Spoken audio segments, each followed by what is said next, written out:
The sun loomed high and pitiless above the African savanna, a white-hot disk blazing in a sky stripped bare of clouds. Heat wavered off the cracked ochre earth, turning the distant horizon into a trembling illusion. The dry season had dragged on far longer than expected, parching the once lush plains into a brittle wasteland where only the hardiest creatures still endured. Rivers had receded to mere trickles, carving faint paths through the dust, and the towering acacias stood gaunt and skeletal beneath the punishing glare. In the center of this sun-scorched land, a lioness moved with a slow, purposeful stride. Her tawny coat, dulled by dust and fatigue, clung to her wiry frame, each step revealing the taut muscles beneath. Her ribs were stark beneath her skin, a quiet, brutal truth about how little there was left to hunt. Trailing behind her, a cub stumbled uncertainly, his soft paws struggling to grip the cracked terrain. Just over 6 months old, he was still learning what survival meant, and hunger had already sunk deep into his small frame. But he followed her without hesitation, guided by the quiet trust that only the very young possess. His eyes, round and alert, searched the lifeless plains for something, anything, that might offer hope. The lioness was not wandering. She was driven. Her instincts told her to keep moving, toward shade, toward water, toward life. Somewhere on the dry breeze, she'd caught the faint scent of moisture. It was distant, almost mocking in its thinness, a whisper of salvation too far for a cub's legs. But she had no other path. Beyond a ridge of scorched earth, Mason adjusted the focus on his binoculars. From the roof of his open-top Jeep, he scanned the endless stretch of savanna, his trained eyes following movement beneath the acacias. Years of patrolling this terrain had taught him to read its subtle signs: a shadow in the wrong place, a sudden stillness where there should be noise. He had watched the seasons shift, the rains retreat, the harsh months grow longer. He knew this land's heartbeat, the migrations, the hidden waterholes, the silent struggles of its wild inhabitants. And now, through the rippling heat, he saw them. A lioness. A cub. Moving through the dust. His gaze landed on the figures moving slowly below. A lioness and her cub. Their bodies too thin, their steps too weary. He lowered the binoculars and reached for his radio. "Got a mother and cub heading toward the northern flats," he reported. "They don't look good. I think they're trying to reach water, but it's too far." Static crackled before a response came. "Understood. Keep an eye on them, Mason. If they don't make it, you might have to intervene." Mason sighed. He had seen nature's cruelty before, had learned to respect the balance of life and death in the wild. But something about the cub's slow, faltering steps unsettled him. He started the engine, keeping a safe distance as he followed their path, his heart heavy with an unspoken worry. The lioness stopped, her ears twitching. Her cub had collapsed onto the dry earth, his small chest rising and falling in uneven breaths. She nudged him with her nose, a desperate gesture of encouragement, but the cub barely moved. A low growl rumbled in her throat, not one of warning, but of helplessness. The savanna had taken too much from them already. Mason saw it unfold through his binoculars. "Damn it," he muttered, shifting gears. He didn't hesitate now. There was no time to waste. Dust billowed behind the Jeep as he sped across the plains, closing the distance between him and the struggling pair. As he neared, he slowed to a crawl, mindful of the lioness. She lifted her head, her amber eyes locking onto his with sharp intensity. He had seen that look before, a mother prepared to fight, even in exhaustion. Mason killed the engine and reached for his canteen. Slowly, he stepped out, keeping his movements deliberate, his posture non-threatening. "Easy, girl," he murmured, kneeling just a few feet away. He unscrewed the cap of the canteen, pouring water into a shallow metal dish he always carried for emergencies. The scent of water hit the air, and the lioness twitched, her muscles tense with indecision. She looked at the dish, then back at Mason. The cub let out a faint mewl. His tongue flicked out, cracked and dry. The lioness hesitated only a moment before she stepped forward, sniffing the dish cautiously. Mason held his breath. Then, with slow, tentative movements, She let the cub drink first. Relief flooded Mason's chest, but he knew this was just the beginning. They were still far from safety, and time was running out. He moved back to the Jeep, retrieved a small cooler from the passenger seat, and opened it to reveal additional water containers and a few sealed packs of nutrient gel used for animal emergencies. He placed the supplies gently on the ground and waited. The lioness eyed the movement, her breath raspy, but didn't move away. She was too tired to threaten, but not yet willing to trust. The cub finished drinking and collapsed beside the dish, eyelids fluttering. Mason noted the tremble in the lioness's limbs, the way she held herself, rigid and proud, despite her failing strength. She was running on instinct now. He made a quick decision. "Can't leave you two out here," he said quietly, stepping back into the Jeep. With one hand, he toggled the radio. "I'm going to try guiding them in. Send a drone to monitor from above and get the team on standby near the southern ridge. If I can get them halfway, we'll need the mobile unit to pick them up."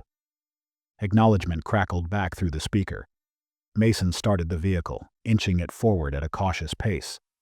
The lioness tensed but didn't flee. He angled the Jeep to cast shade across the cub, then parked. The heat was still oppressive, but even a sliver of shadow could buy the young one time. An hour passed, then two. The sun began its slow descent, the light softening to a bronze hue. The lioness finally approached the second dish Mason had filled, drinking cautiously. He dared not move. When she finished, she lay beside her cub, curling her body protectively around him. From the sky, the distant hum of a drone grew louder, circling once, then again. Mason looked up, offering a brief wave. He stepped aside, marking the coordinates on his GPS. Suddenly, a growl shattered the hush. Not from the lioness, but from beyond the ridge. Mason froze. Movement flickered along the golden grass. 3 hyenas, lean and hungry, their eyes fixed on the weakened pair. "Not today," Mason said aloud, already reaching for the flare gun. He fired without hesitation. The red flare arced high, bursting in a shower of light and sound. The hyenas startled, scattering sideways but not disappearing. They circled, keeping low. The lioness stood, summoning the last of her strength. Her body trembled, her mouth parted in a silent snarl. Mason grabbed a second flare and fired again. This time the drone descended lower, its whirring louder, more urgent. The hyenas paused, then retreated, slipping back into the scrub. Mason exhaled slowly. His shirt clung to him with sweat, but he felt no relief. He turned to the lioness. Her eyes met his again. Less defiant now, more tired. There was something else too.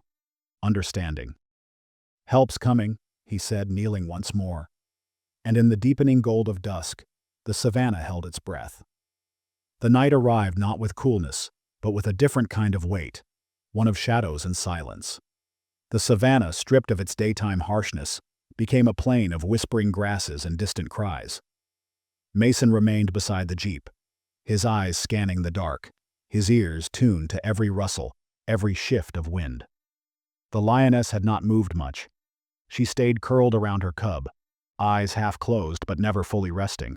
Her breathing had steadied, though it remained shallow. The cub stirred now and then, letting out tiny, breathless whimpers in his sleep. Mason had seen animals fade fast in conditions like these, too weak to rebound, too young to know how to fight. But this one somehow still held on. Above, the drone's blinking light hovered in the ink-black sky. Mason kept his radio close, waiting for the call that would signal the arrival of the mobile unit. But the hours passed slowly, and no voice came. He stood, stretching his legs, and moved to refill the dish. The lioness watched him, her head rising slightly. This time, she did not tense.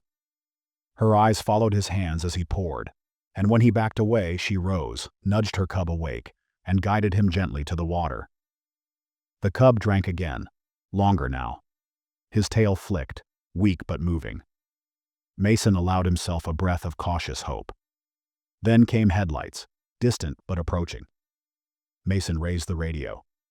"Visual on your team. coming in from the west ridge. "Copy that," came the reply, crisp and confident. "ETA 5 minutes." The lioness stiffened as the rumble of engines grew louder. She rose fully, standing between her cub and the approaching vehicles. Mason stepped forward slowly, lifting a hand. "It's okay," he said softly, the words more for her than anyone else. When the first vehicle rolled to a halt, 2 rangers stepped out, one carrying a tranquilizer rifle, the other a padded transport crate. Mason met them halfway. "She's wary but exhausted," he said, voice low. "We may not need the tranquilizer if we do this right." The team nodded. They had done this before. Rescues of weakened predators on the edge of collapse, sometimes mothers and their young, sometimes solitary kings felled by drought or conflict. Every mission was different, every success a quiet miracle. They approached in a broad arc, careful to give the lioness space. Mason knelt by the water dish once more, setting down another nutrient gel pack beside it and placing a second container of water slightly farther away. A patient offering, a wordless invitation. The lioness hesitated, her ears flicked, her tail dragged low, but she stepped forward. The team moved swiftly the moment she crossed an invisible threshold, swinging the crate doors open, preparing the soft restraint net. Mason had been firm before they left the station. No dart unless absolutely necessary. He refused to add unnecessary trauma. She sniffed cautiously at the open crate, uncertain. Behind her, the cub lagged, his unsteady legs struggling to keep up. Then, just beside the entrance, he crumpled, his head resting against the cool sand. The mother turned, pacing once before circling back to his side. Mason took a step closer. His presence no longer triggered panic, only watchfulness. He poured more water, knelt, and waited. And then, against all logic, the lioness lowered herself beside her cub, pressing into him with a weary surrender that spoke of a trust beyond reason. She had accepted this strange man and his metal machines. Not entirely, but enough. The rangers moved with quiet reverence. No raised voices, no sudden gestures. They unfolded the soft net and carefully draped it over mother and cub. The lioness flinched, but did not struggle. Her eyes found Mason once more. "It's okay," he whispered again. They lifted her cub first, cradled in layered blankets, his body barely more than breath and fur. Then the lioness, sedated only lightly now, her muscles slack, but her eyes still open, still watching. As the team secured the crate, Mason leaned against the jeep and exhaled for the first time in hours. Relief came not as a burst, but a slow thawing in his chest. It was not triumph. It never was. Just a pause in the long struggle between survival and surrender. The convoy turned and began the journey toward the field clinic, a modest facility nestled beneath a copse of thorn trees, outfitted with cooling units, medical supplies, and quiet corners where broken animals could mend. Mason followed at the rear, headlights slicing through the dark. Somewhere along the drive, he remembered to drink from his own canteen, the water metallic and warm but grounding. At the clinic, veterinarians waited. The cub was stabilized first. Hydrated, wrapped in warming blankets, his vitals monitored by a team who knew how to coax life from the thinnest threads. The lioness took longer. Her condition, though critical, was not hopeless. Saline, nutrients, and a cool, shaded enclosure would buy her time. Whether it would be enough was a question no one could answer. Mason stayed through the night, watching through the observation window as the team worked. He refused the offered cot, sitting instead with a cup of weak coffee and the distant echo of hyena cries still in his ears. At dawn, a soft knock broke the silence. Dr. Ayana, the lead vet, stepped in, clipboard in hand. "She's stable," she said. The cub, too, barely. Mason let out a breath that trembled at the edges. "Will they make it?" Dr. Ayana shrugged, the gesture as tired as it was honest. "We'll see, but they have a chance now." A chance. In this land, that was all any creature could ask for. Mason walked to the edge of the pen as the sun began to rise, spilling pale gold across the savannah. The lioness lay curled beside her cub, their bodies touching. Her eyes opened, just slightly, and met his through the mesh. He lifted a hand, not a wave, just an acknowledgement. And for the first time, she blinked slowly. A lion's way of saying, "I see you." The ride back was long and uneasy. The mobile unit had arrived just before nightfall, a team of 3 moving with quiet precision. Mason had guided the lioness and her cub as far as he could before exhaustion claimed them both. A tranquilizer wasn't necessary. The mother was too weak to resist, and the cub barely stirred as the team carefully loaded them onto the transport vehicle. Now, under the cover of darkness, the convoy moved toward the rehabilitation center. The headlights cut through the night, illuminating the dust kicked up by the wheels. Mason drove behind the transport, his fingers tight on the wheel. He had done this before, rescued animals on the brink. But it never got easier. The wild had its rules, and intervention was never taken lightly. But when faced with a choice between certain death and a fighting chance, Mason always chose to act. The facility wasn't far, tucked near the edge of a dried-up riverbed where a small team worked to rehabilitate injured or starving animals before releasing them back into the reserve. By the time they arrived, the night was thick and still, broken only by the distant calls of nocturnal hunters. The cub was the first priority. He had been severely dehydrated, his tiny body struggling to regulate itself. The veterinarians worked quickly, administering fluids and running tests. The mother was another matter. Starvation had taken a toll on her body, and the team debated whether she was strong enough to survive rehabilitation. Mason stood outside the observation area, his arms crossed. He watched through the reinforced glass as the lioness lifted her head weakly, her eyes scanning the unfamiliar surroundings. She would not understand that this was temporary, that she was not a prisoner, but a patient. Hours passed. The team worked through the night. By morning, the cub had stabilized, but the mother had yet to eat. Mason stayed close, moving between his duties and the lion enclosure. Days blurred together. The lioness gained strength slowly, though she remained wary. But the cub, he was a different story. As the days turned to weeks, he became more curious, more playful. He responded to the care, growing stronger with each passing day. Mason knew the moment would come. If the lioness recovered fully, she and her cub would be released. But there were risks. The Savannah had not grown kinder in their absence.